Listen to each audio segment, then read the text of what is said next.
सर्व बांधवांना विनंती आहे, भगिनींनी पुढे यायचंय थोडं. आपल्याला झेंड्याची लेंथ पर्यंत सर्व लोकांनी झेंडा पकडायचा आहे.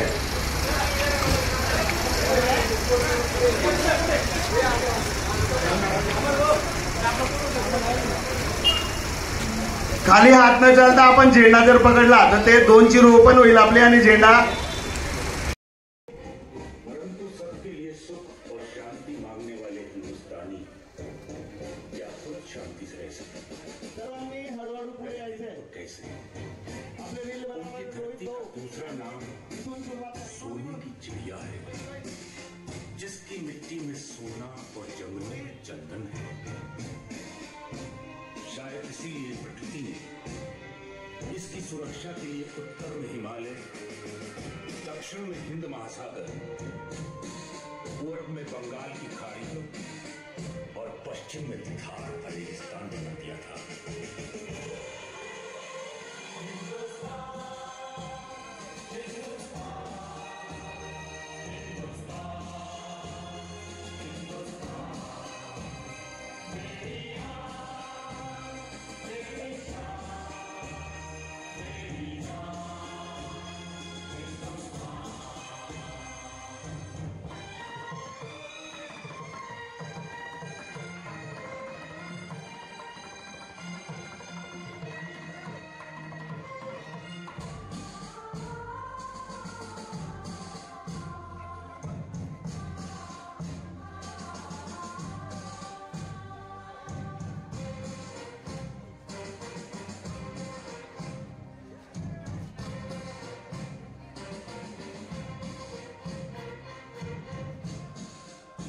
सोने की चमक और चंदन की खुशबू बाहर के हमला रूप लुभाती है.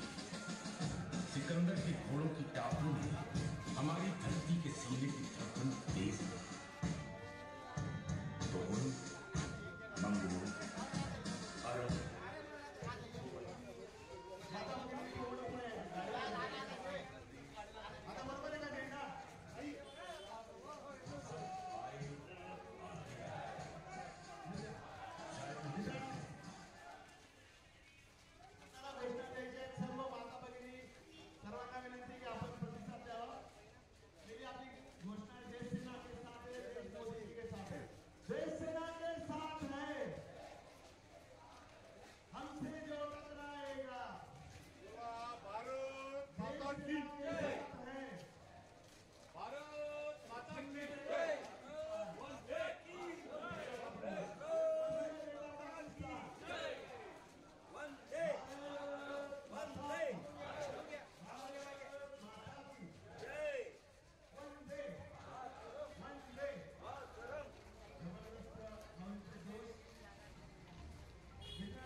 हमसे जो टकराएगा वो मिट्टी में मिल जाएगा।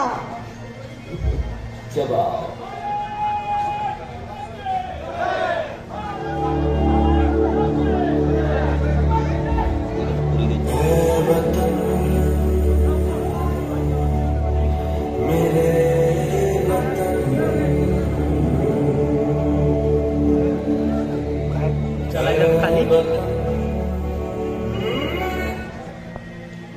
मेरा रंग दे बसंती चोला, मेरा रंग दे बसंती चोला, मेरा रंग दे बसंती चोला, मेरा रंग दे बसंती चोला, आज रंग दे हमारे रंग दे, मेरा रंग दे बसंती चोला, मेरा रंग दे बसंती चोला, मेरा रंग दे बसंती चोला।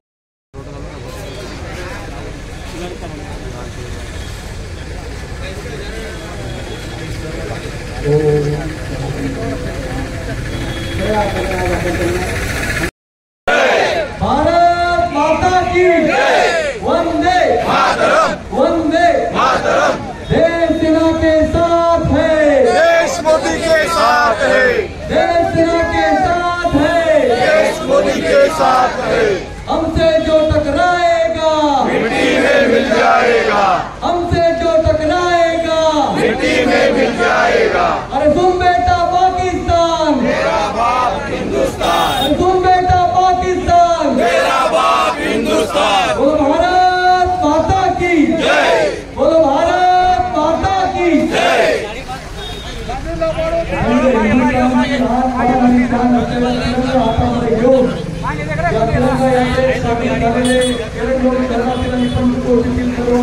देश बांधव, देशभक्त भगवान भगिनींनो, आपल्या सगळ्यांचं सर्वप्रथम या तिरंगा यात्रेमध्ये सहभागी झाल्याबद्दल मी मनपूर्वक अभिनंदन करतो।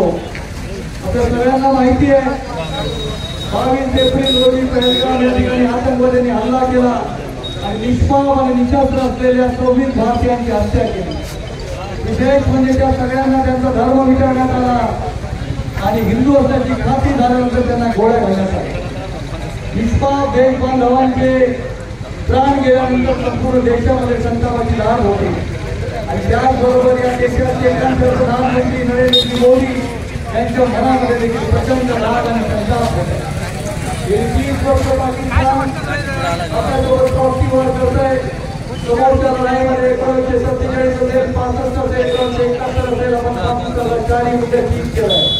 भारतासोबत आपण जिंकू शकत नाही म्हणून पाकिस्तान दहशतवाद्यांना प्रशिक्षण देतं, त्याच्यासाठी तळ निर्माण करतात आणि त्या दहशतवाद्यांना दुसऱ्या रस्त्याने भारतामध्ये पाठवून काश्मीरमध्ये पाठवून आतंकवादी हल्ले घडवले जातात। आणि 22 तारखेला 22 एप्रिल रोजी हा जो हल्ला झाला त्यामध्ये जे दहशतवादी आणि दहशतवाद्यांची पाठ राखून करणाऱ्या सगळ्यांना मातीमध्ये घडवले असं संत महाराज मोदींनी बांधला आणि त्यानंतर भारतीय सेनेला त्यांनी फ्री हँड दिला। आणि मला आता सगळ्यांना माहिती आहे की 3 दिवसामध्ये 7, 8 आणि 9 या 3 दिवसामध्ये भारताच्या सेनेने काय पराक्रम केले। आपल्या सेनेची थलसेना असेल, सागरी सेना असेल, वायुसेना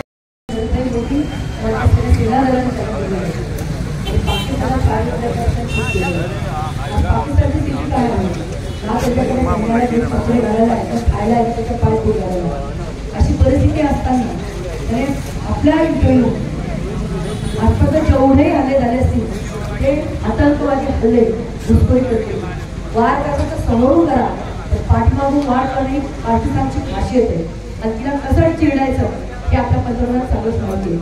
आपल्या तिघही सैन्य दलांनी ज्या पद्धतीने आज हा हमला परतवून लावलाय ते आज सगळ्या देशाला सिद्ध झालेलं आहे। आज या सिंधू मिशनचं प्रतिनिधित्व कोणी केलं असेल तर आमच्या 2 कर्नल महिला भगिनींनी केलंय। आज देशाला अभिमान आहे तर एका स्त्रीने जर शस्त्र हातात उचललं तर ती चंडिका पण होऊ शकते आणि एका स्त्रीने जर संसार करायचं म्हटलं तर ती घरातला कडा सुद्धा होऊ शकते। हे परत भारताने एकदा परत सिद्ध केलेलं आहे। आज त्या अर्थाने आम्ही सिंधू यात्रा पण या ठिकाणी केली आहे, कारण ज्या माझ्या माता भगिनींचं त्यांचा कोणताही दोष नसताना त्यांना धर्म विचारला गेला, पुरुषांना वेगळं काढलं गेलं, महिलांना वेगळं काढलं गेलं आणि त्या महिलांच्या समोर त्यांच्या कुंकवाचं कपाळाचं कुंकू त्या ठिकाणी पुस्तक आलं, त्याला सडेतोड उत्तर देण्याचं आमच्या तिघही सेनादलाने केलं। त्यांचा सगळ्यांचा सन्मान आणि जात-पात धर्मकर्त्याच्या पलीकडे जाऊन आम्ही सगळे भारतवासी एक आहोत हे दाखवण्यासाठी, हे लोकांपर्यंत जाण्यासाठी आपण या तिरंगा यात्रेचं आणि सिंधू यात्रेचं त्या ठिकाणी आयोजन केलं होतं. आज आपण सगळेजण या सिंधू यात्रेत आणि तिरंगा यात्रेत आपण सगळे सहभागी होऊन सगळ्या देशासमोर एक दिशा निर्माण केली की आज जर भारताकडे कोणी वाकड्या नजरेने बघण्याची हिंमत करेल तर हा देश एकसंघ आहे आणि आमची एकसंघता कोणी मोडू शकत नाही हे दाखवण्यासाठी आज सगळा देश या ठिकाणी तिरंगा यात्रेच्या माध्यमातून एकवटला आहे. मी आपल्या सगळ्यांना एरंडोलच्या सगळ्या इथे जमलेल्या सगळ्यांना मी खूप धन्यवाद व्यक्त करेन की आपण एरंडोलमध्ये तेही सगळ्या देशासमोर आपण सिद्ध केले की आम्ही सगळे एक आहोत. मी आपल्या सगळ्यांना या ठिकाणी आल्याबद्दल खूप धन्यवाद व्यक्त करते आणि पंतप्रधान नरेंद्रभाई मोदी आणि आमच्या तिघही सैन्य दलाच्या सगळ्या जवानांना या ठिकाणी खूप खूप शुभेच्छा देते. आज आपले काही त्या ठिकाणी सैनिक सुद्धा शहीद झाले त्यांना या ठिकाणी आदरांजली वाहते आणि जे आपले परिणाममध्ये पर्यटकांचा कुठलाही दोष असताना त्यांना ज्यापद्धतीने निर्गुण हत्या केली त्यांना मी प्रशासनाची प्रार्थना करते की त्यांना सद्गतीत मिळो. आपल्या ठिकाणी सगळ्यांना शुभेच्छा देऊन सांगते. जय हिंद, जय महाराष्ट्र, जय श्री.